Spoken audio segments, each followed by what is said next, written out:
President is escorted into the hall to receive a standing ovation from the General Assembly. His address has been awaited with anticipation by the delegates since he assumed office. Every member nation is represented, and even the Cuban representative stands, though he does not applaud the President with the others.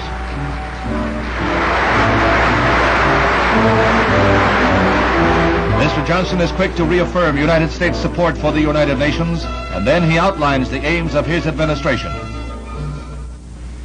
The United States of America wants to see the Cold War end. We want to see it end once and for all.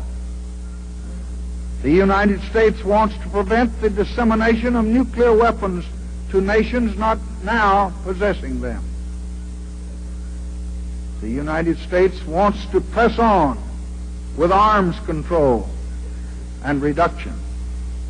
The United States wants to cooperate with all the members of this organization to conquer everywhere the ancient enemies of mankind, hunger and disease and ignorance.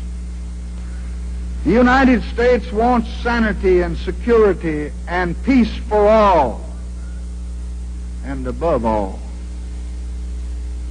President Kennedy, I'm sure, would regard as his best memorial the fact that in his 3 years as president, the world became a little safer and the way ahead became a little brighter.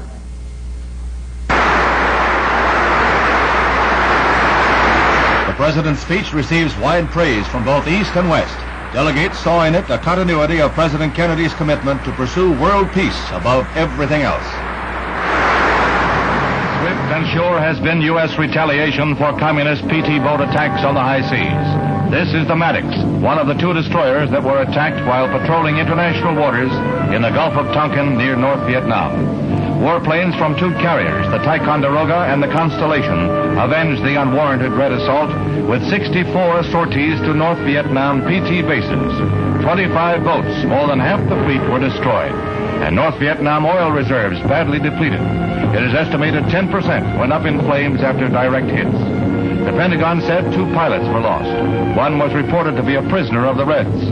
The U.S. sorties were launched for one purpose, as a warning to the communists that unprovoked attacks will bring prompt response.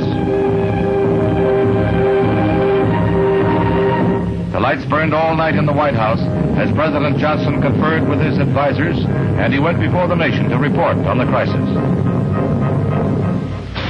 In the larger sense, this new act of aggression, aimed directly at our own forces, again brings home to all of us in the United States the importance of the struggle for peace and security in Southeast Asia. Aggression by terror against the peaceful villagers of South Vietnam has now been joined by open aggression on the high seas against the United States of America. The determination of all Americans to carry out our full commitment to the people and to the government of South Vietnam will be redoubled by this outrage. Yet our response for the present will be limited and fitting.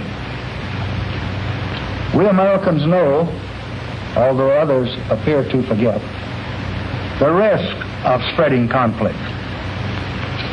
We still seek no wider war. I have instructed the Secretary of State to make this position totally clear to friends and to adversaries, and indeed to all. I have instructed Ambassador Stevenson to raise this matter immediately and urgently before the Security Council of the United Nations. At the Security Council meeting, Ambassador Stevenson reported the attacks as required by the Charter.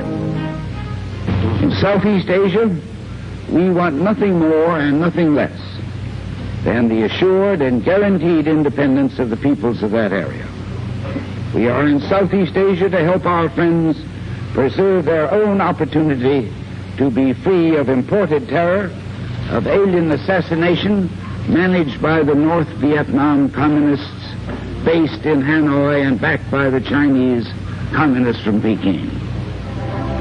Before this new Southeast Asia crisis, the United States had announced that 5,000 more military advisors were being sent to South Vietnam to bring our forces there to 21,000. Now this number will be increased even further. At sea, on land, and in the air, the awesome United States military machine is mounting a force that can face up to any threat. In the field, the communist Viet Cong rebels appear to be stronger in recent weeks. They have made hit-and-run raids within 4 miles of Saigon, center of U.S. and South Vietnam operations. There are reports of an enemy troop buildup on the South Vietnam northern border. Now it appears that for the first time, there is talk of a South Vietnam drive into North Vietnam.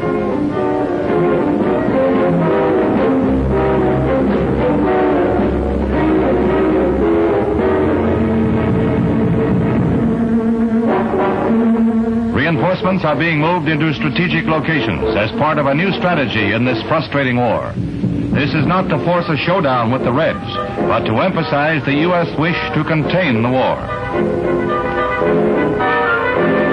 Interceptor and fighter bomber aircraft are being flown into South Vietnam and Thailand rapidly, as other air squadrons are transferred from the United States to advanced bases in the Pacific. As always, political differences faded in the United States, and leaders of both parties united behind the president to grant him all powers necessary to carry out our commitments to defend world peace.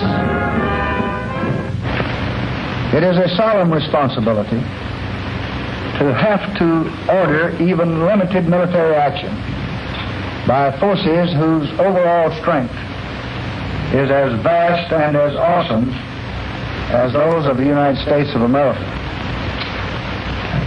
But it is my considered conviction, shared throughout your government, that firmness in the right is indispensable today for peace.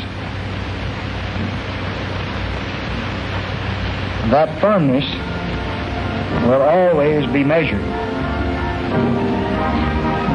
Its mission is peace.